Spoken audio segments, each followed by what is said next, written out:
This happened during a road trip I was taking back from visiting my family for the holidays.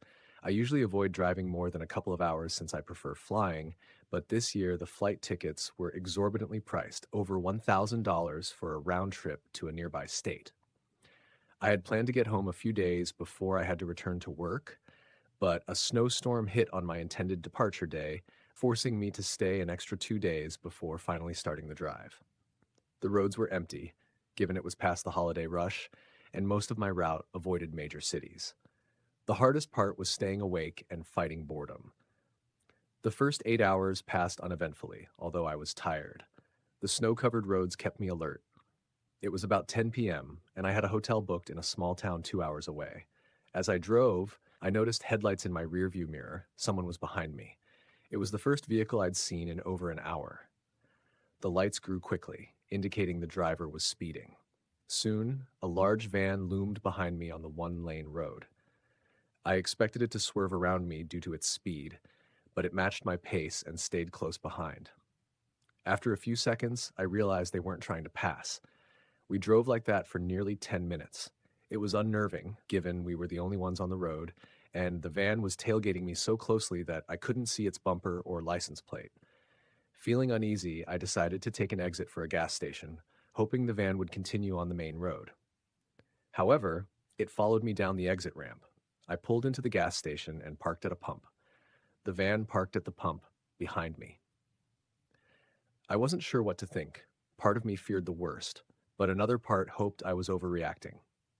This was the only gas station I had seen in about 30 minutes, so it was plausible they also needed gas. Before getting out, I noticed the gas station store was closed, its lights off, and a closed sign on the door. The surrounding area was pitch dark, just a field covered in snow with a single road cutting through it. I glanced in my mirror and saw a man standing outside the van, filling his tank. I got out and started pumping gas. As the numbers ticked up on the meter, the man quickly finished, capped his tank, and walked to the back of the van. I heard the loud ratcheting sound of the back door being lifted open. In that moment, a gut feeling or instinct kicked in, telling me to leave immediately.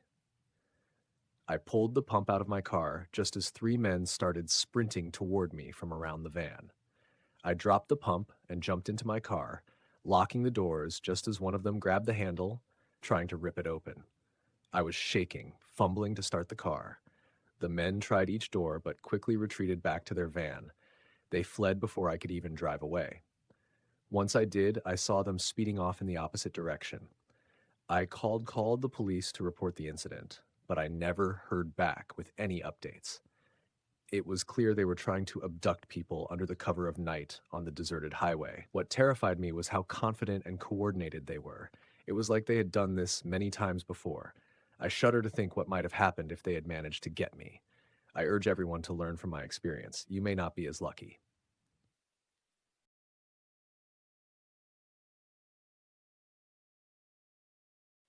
When I was a teenager, I worked as a delivery driver for a small local Chinese restaurant.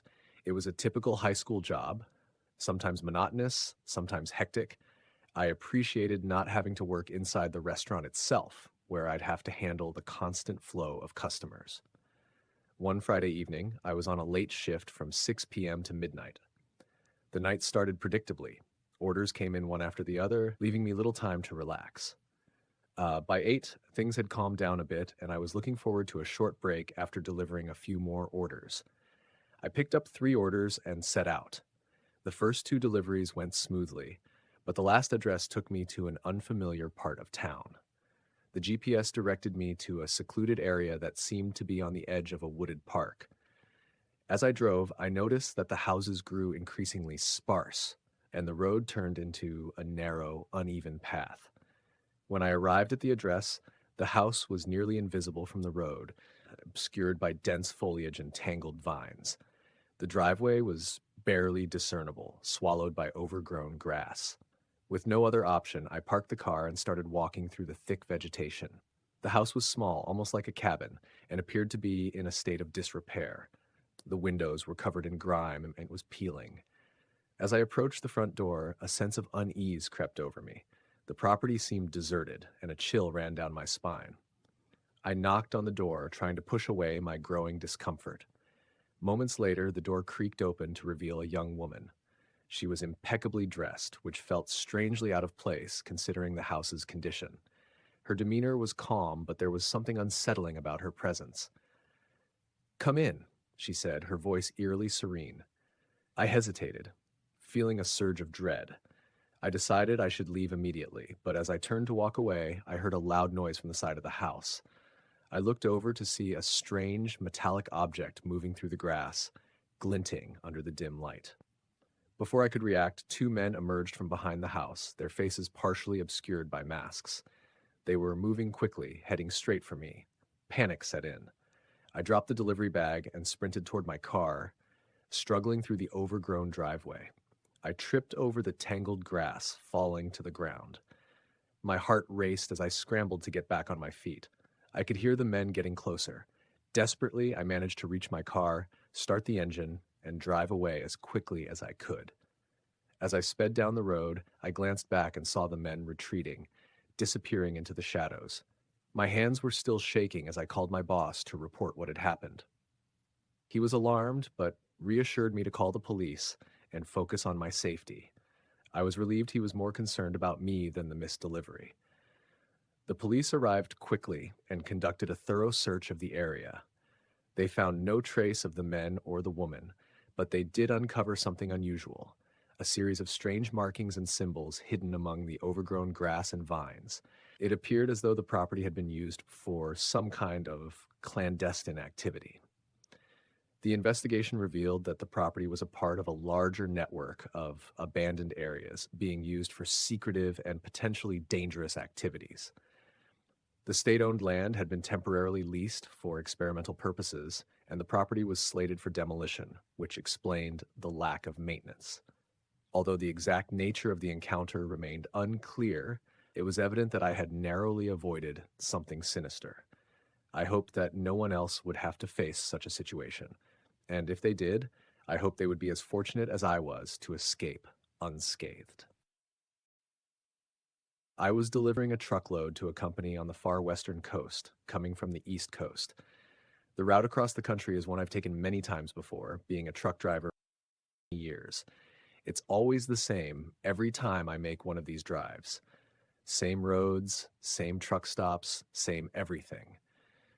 Over these 20 years, though, I've never really had anything crazy happen. I've had a few odd scenarios, but they never amounted to anything. So when I was driving this route again, I had no worries in my mind. It was just another day on the job. About 20 hours into the route, a storm started coming over and slowing down my driving.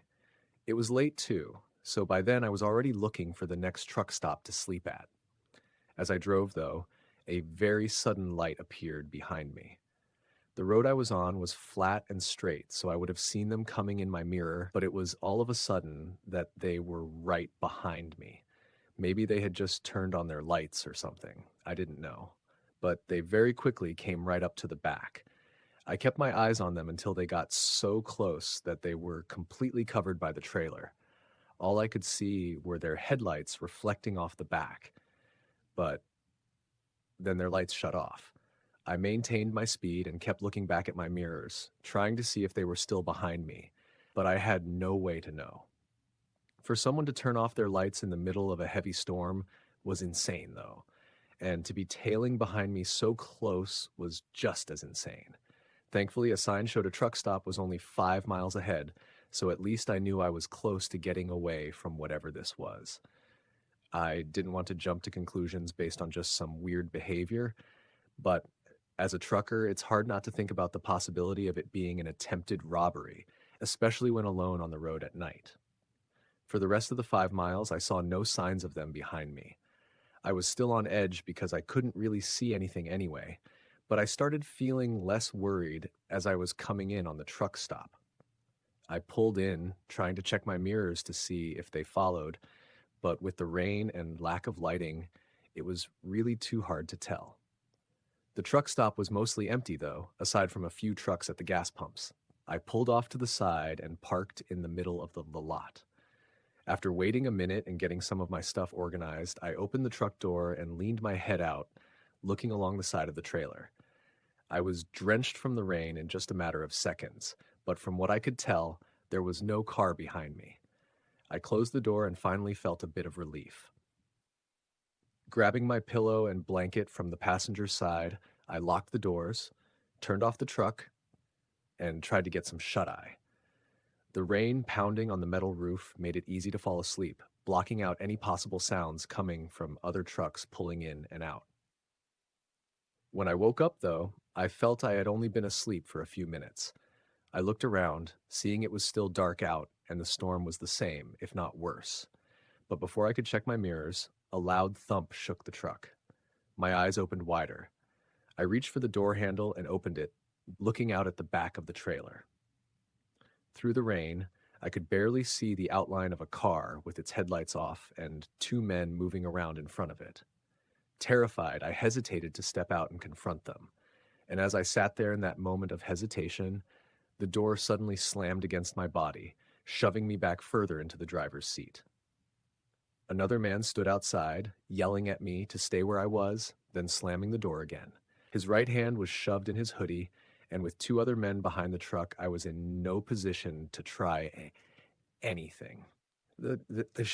I could feel the truck shake as I just sat in place with the guy outside my door watching my every move.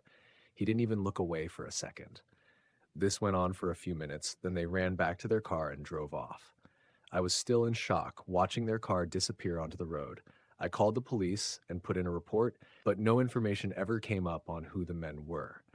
All I know is that if I had been any less aware and had just tried to drive off at first sight of the men, I probably wouldn't have been able to make it out as safely as I did. It was a typical Friday evening after my college classes had ended. I spent the night working as a food delivery driver, a routine I had adopted to help cover my living expenses while on campus. The night began smoothly, with plenty of orders coming in and a decent amount of money made. However, after the big dinner rush, things slowed down. Few orders came through, and those that did were low-paying and not worth the effort. After an hour of aimlessly driving around, an order finally popped up. It was 8 miles away, but the payment was decent enough to accept. I quickly ran into the restaurant, grabbed the bag, and hopped back into my car. The map indicated it would be a 30-minute drive, the longest I had ever done for a delivery. Most of my previous deliveries were within a 15 to 20-minute radius around the campus, beyond which were vast empty fields. As I approached the 20-minute mark, the surroundings became more rural, with few houses scattered across fields of crops. The final stretch of the drive was on a deserted road lined with farms. Eventually, I arrived at the destination, a dirt driveway leading through a large field to a small house in the far back. The drive through the field felt unsettling, a sensation I rarely experienced. I parked in front of the house, leaving the car running as I stepped out with the delivery bag. The night was silent, and the only light was from the porch, illuminating the otherwise dark and decrepit-looking house. I walked through the unkempt grass to the porch and knocked on the door.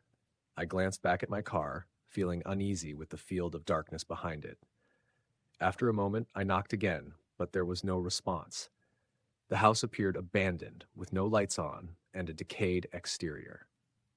The only thing that made me think it wasn't deserted was the porch light, which I soon realized was an automatic solar light that didn't require anyone to be there to turn it on.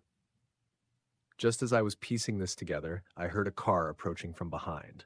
It drove up the dirt path and stopped right behind my vehicle.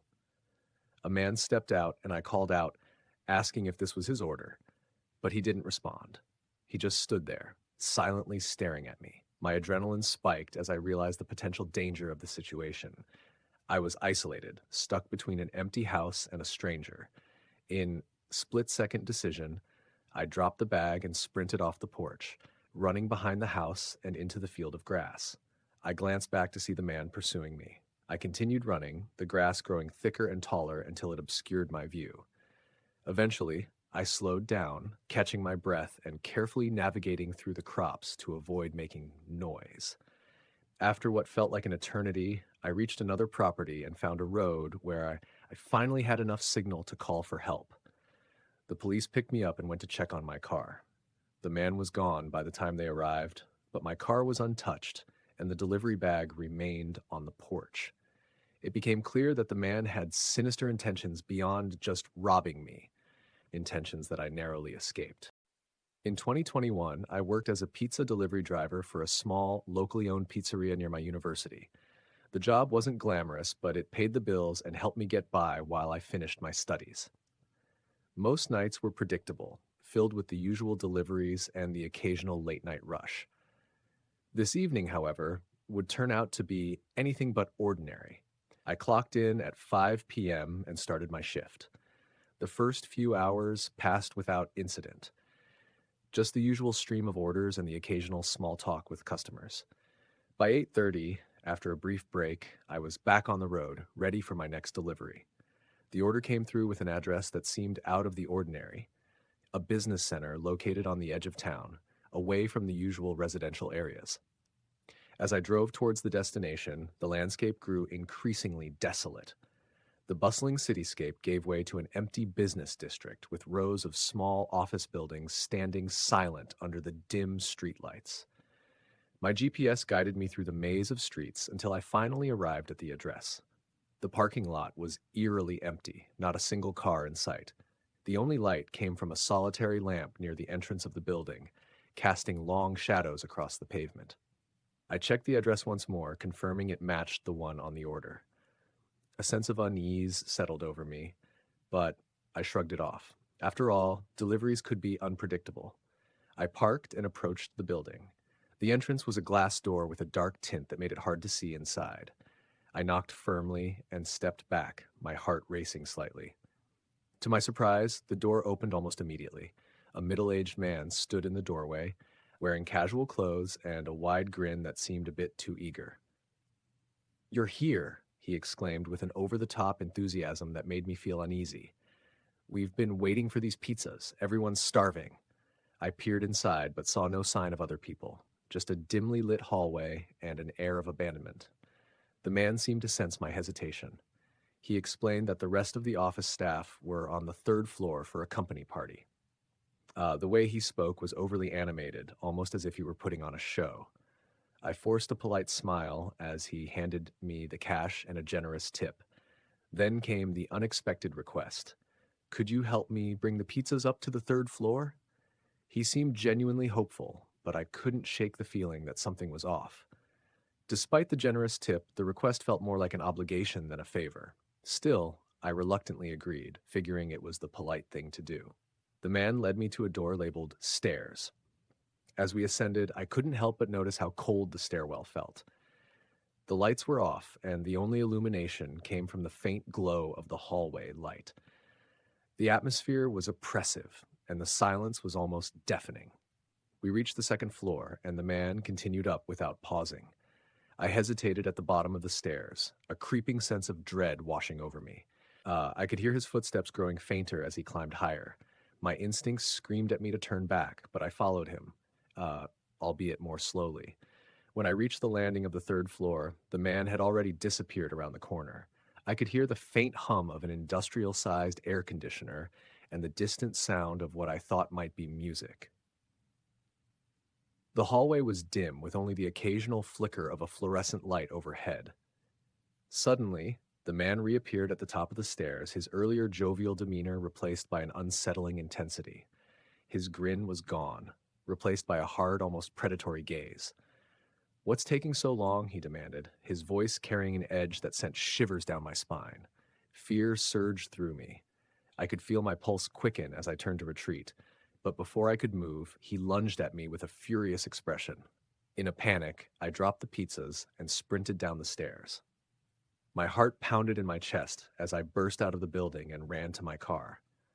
I glanced back to see the man standing in the doorway, his figure framed by the light from inside, before he disappeared back into the darkness. I drove to a different part of town, my hands shaking as I called the police. I told them about the strange encounter in the abandoned office building. When they arrived, the building was still empty, and the man was nowhere to be found. The police checked the premises but found no trace of the man or any other occupants on the third floor. The investigation revealed nothing substantial. The office building was deserted, and the security cameras, it turned out, were non-functional. The man had paid in cash, leaving no way to identify him or trace his whereabouts. The whole experience left me rattled and deeply unsettled. To this day, I can't shake the feeling that I narrowly escaped something truly sinister. What the man had planned for me on that third floor remains a mystery. I hope no one else ever has to find out.